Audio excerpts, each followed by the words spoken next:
Baie mense jag die gawes na en hulle vergeet om seuns van die Here te wees. That's the most important part. Jy kan nie vir mense gee wat jy nie het nie. Ek dink nou die dag terwyl ek bid aan Moses.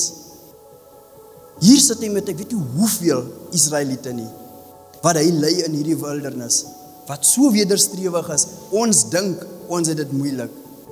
Ek kan nie eers imagine hoe dit was vir 'n Moses nie.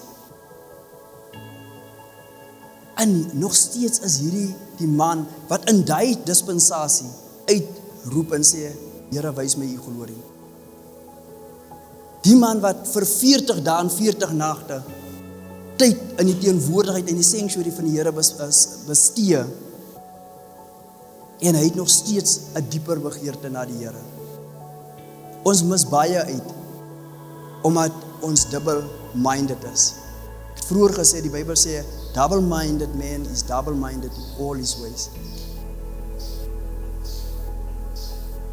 Vroeër het ons ook in Timothy gelees, in die week, waar die Bybel sê dat godliness with contentment is great gain. Onthou ons dit nou. Godliness with contentment is great. Hou op soek na die dinge van die wêreld. Soek Here Jesus Christus. Soek hom terwyl hy te vind is, en kom aan terwyl hy naby is. Exercise yourself, weer ook wat ons gelees, exercise yourself to godliness. Because physical exercises will profit you a little, but exercise to godliness is profitable now and in the time to come. Dis 'n amazing ding.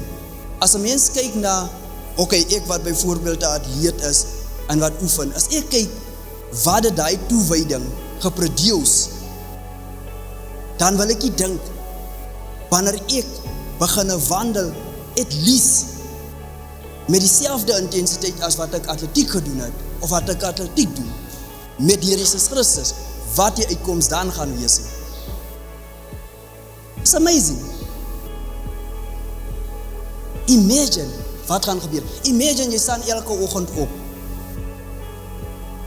En byvoorbeeld, ek het 45 minute gegaan draf, partykeer 40 minute in die oggend. Imagine jy staan elke oggend op, spandeer 45 minute, 40 minute met die Here. Imagine jy doen dit.